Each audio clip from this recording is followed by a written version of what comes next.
land of samba, full of contradictions.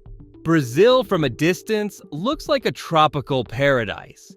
Samba music echoes through the streets, girls dance passionately during carnival, and stadiums roar with fans who worship football like a religion. But is Brazil really that pure? Or are we just seeing the exotic illusion packaged for tourists? Behind mesmerizing beaches like Copacabana and Ipanema lies a reality not as beautiful as an Instagram filter. Imagine just a few blocks away from Rio de Janeiro's luxurious neighborhoods. You can hear the gunfire of gang wars in the favelas. A favela is not just a slum, it's where life runs by its own rules. Police often don't dare to enter unless in large numbers, and even then, it often ends in violence. Children grow up learning to distinguish between the sound of firecrackers and rifles, and too often they choose the latter as their future.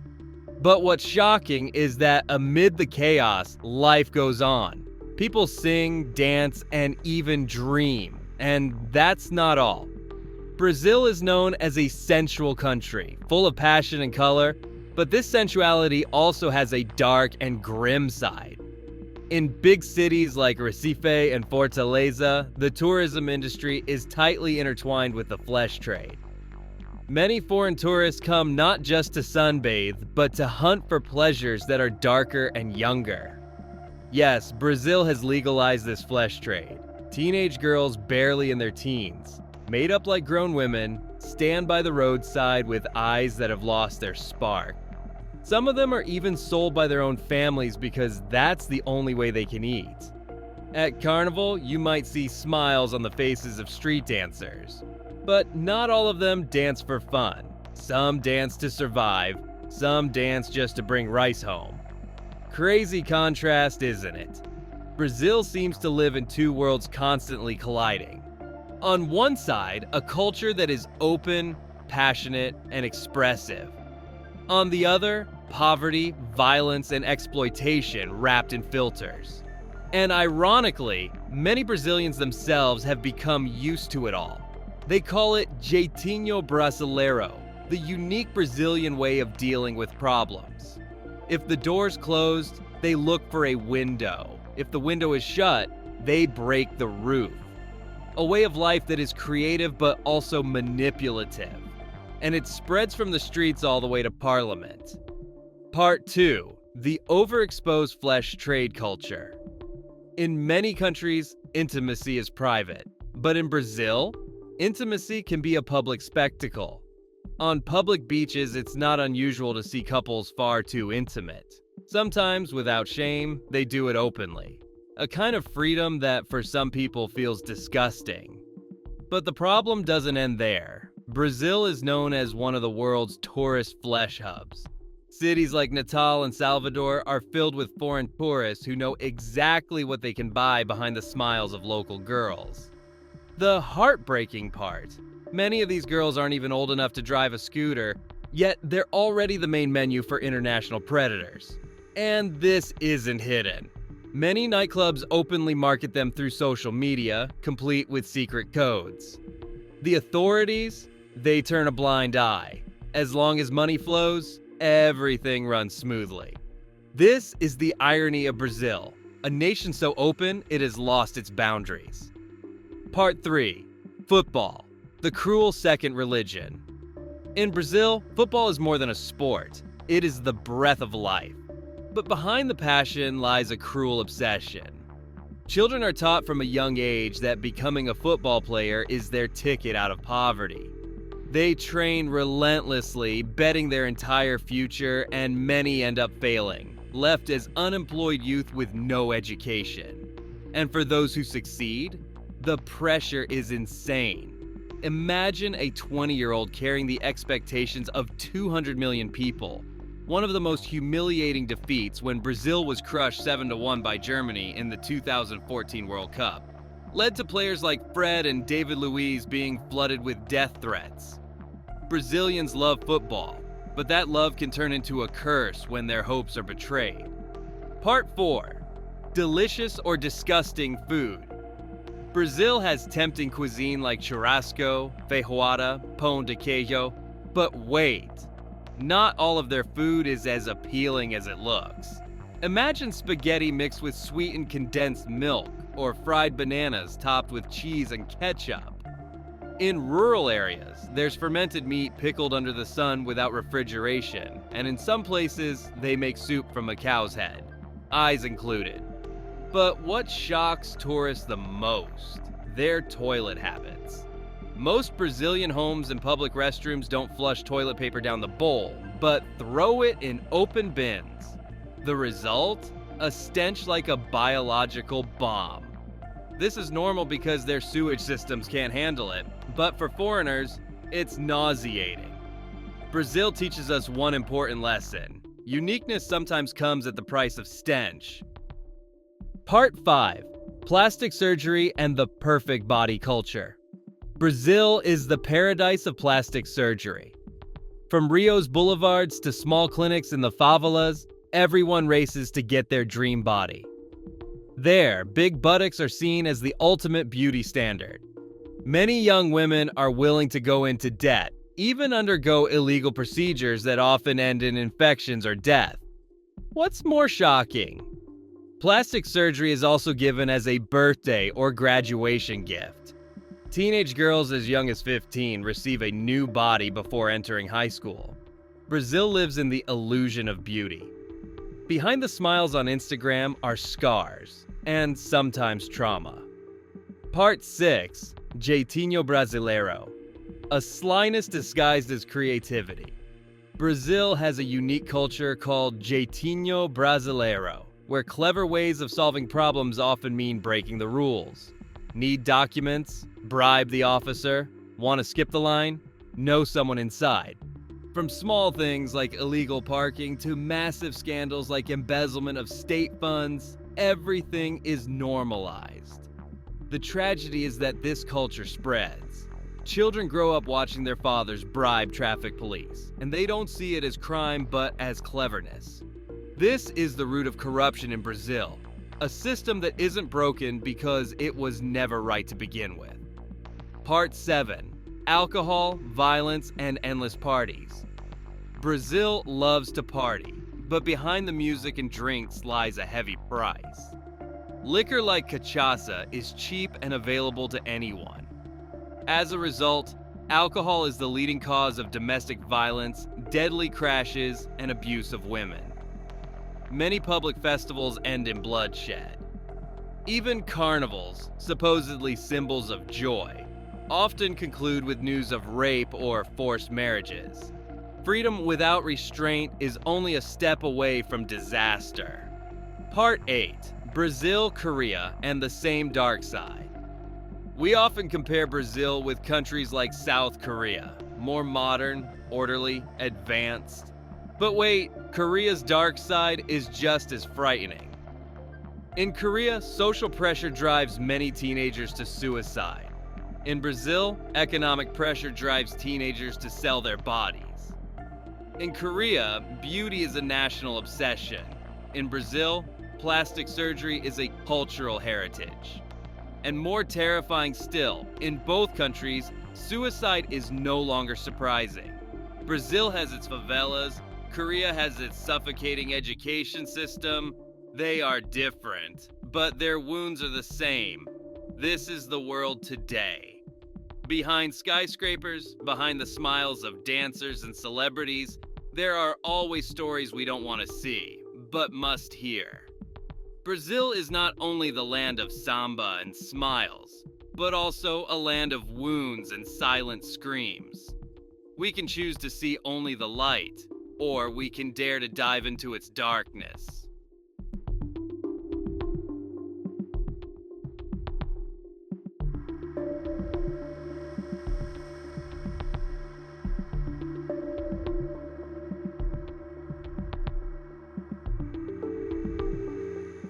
Hello, Bang Bro. Rio de Janeiro is one of the most famous cities in Brazil. In fact, it's so famous that many people still mistakenly think it's the capital of Brazil. Today, Rio de Janeiro is the capital of the state of Rio de Janeiro. It is also the second most populous city in Brazil, after Sao Paulo. Rio de Janeiro is one of Brazil's most iconic attractions, widely known as one of the most beautiful and captivating urban centers in the world. The city is famous for its stunning beaches, as well as its peaks, ridges, and hillsides. It is one of the most visited cities in the Southern Hemisphere. Beyond its breathtaking natural scenery, Rio is also renowned for its architecture, the culture of its people, and its unique lifestyle. But did you know that behind the glamour of Rio de Janeiro lies an area notorious for gangs, organized crime, and drug trafficking? This place is known as Rocinha, often referred to as the dark side of Rio de Janeiro. Is that really the case? Rocinha is one of the many favelas in Brazil, densely populated settlements that have sprung up around major cities. Located in Rio de Janeiro, Rocinha is the second largest favela in the country. So, what exactly is a favela? In Brazil, the term describes high-density settlements, usually made up of informal, simple structures often built without official permits in urban areas. In other words, they're slums or ghettos, overcrowded and underdeveloped neighborhoods. The word favela itself was first used in the late 19th century, referring to a shanty town called Providencia in downtown Rio de Janeiro. It was built by soldiers who had lived under favela trees in Bahia and found themselves homeless after the Canudos War. Even famous footballer Adriano Leite Ribeiro, who played for Inter Milan and the Brazilian national team, grew up in a favela, and it's said he was once associated with the Comando Vermelho gang. Today, thousands of favelas are scattered across Brazil. Most modern favelas emerged in the 1970s due to rural exodus, when people left the countryside to move to Brazil's cities. These rural migrants came seeking work, but had little or no money, making urban housing unaffordable. As a result, they built makeshift homes. Favelas are often known for overcrowding, poor sanitation, limited access to clean water and proper health care, and higher crime rates compared to other urban areas.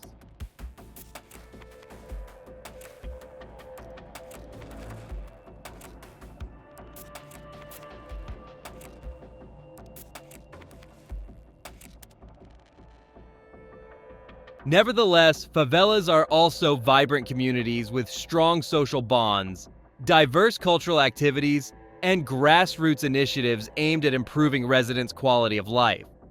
As mentioned earlier, Rocinha is Brazil's second largest favela.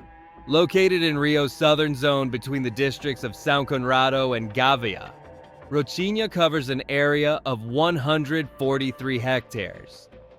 It's built on steep hillside slopes overlooking Rio de Janeiro, just about 1 kilometer from the nearest beach. With around 200,000 residents, it is the most densely populated favela in Brazil. Rocinha was originally built by rural workers who moved to Rio in search of jobs in the mid-20th century. But with rapid population growth and a lack of adequate housing, residents began building their homes informally. Over time, the favela grew into a dense urban settlement. As it developed, the government largely neglected it, and its overcrowded conditions turned it into a slum. Many homes lacked clean water, sanitation, and electricity. Life there became notorious for its harshness. Many residents had little education, no adherence to social norms, and lived by their own rules. The settlement became home to thieves, criminals, and drug trafficking networks. Ultimately, favelas like Rocinha became associated with crime and deepened the gap between rich and poor. With little government oversight, they became prime targets for global criminal organizations. In the 1980s, favelas became major hubs for Latin America's illegal trade, from drugs and narcotics to weapons trafficking. Every day, millions of dollars flowed through the favelas, with some gangs unofficially ruling them. In 2008, the Brazilian government implemented security measures in the area. Several police pacification units, UPPs, were set up in violence-prone zones. But the police presence threatened the gang's control, and instead of bringing peace, it sparked violent conflict between police and gangs. This warfare was followed by economic and political instability that worsened conditions in the favelas. The Brazilian government has since made various efforts to improve conditions in favelas, including Rocinha. These programs include basic infrastructure development, healthcare services, education housing programs. In addition, many NGOs and volunteers work in Rocinha to provide aid and support for residents.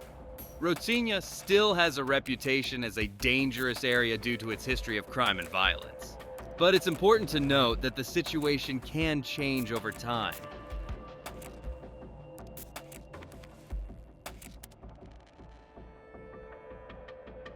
For fans of Brazilian or world football, the idea that favelas are only dens of drugs and crime is hard to accept.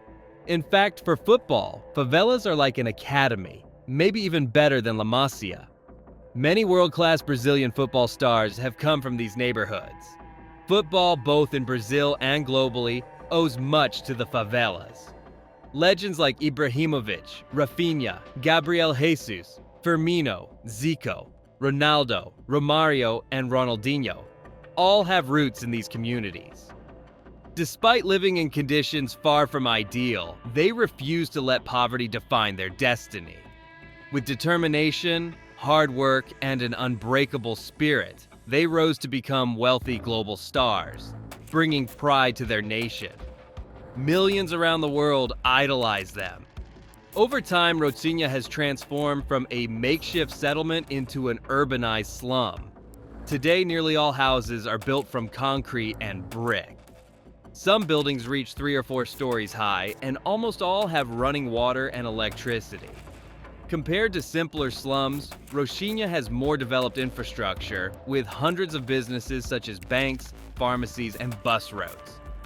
Yet, despite being officially classified as a neighborhood, many still refer to it as a favela. Today, Rocinha is considered Brazil's largest favela and one of the most developed. In recent years, thanks to being relatively safer than other favelas, Rocinha has developed tourism activities such as hostels, nightclubs, and guided tours. In September 2017, between 150 and 601 tourists were estimated to visit the area each day. Despite safety warnings from foreign governments and the Rio police advising against visiting, Rocinha reflects the social and economic challenges faced by many Brazilian favelas.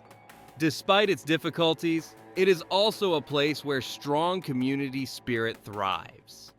With help from the government and nonprofit organizations, there is hope for better living conditions for its residents.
Life in Rocinha was even depicted in a film based on the true story of a woman who became Brazil's most powerful female drug lord, Raquel de Oliveira.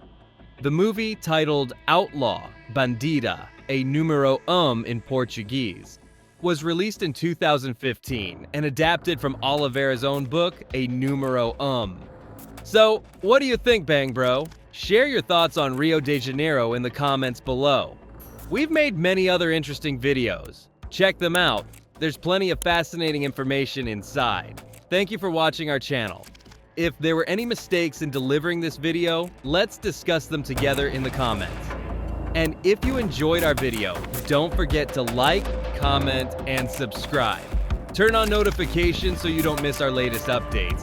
See you in our next video.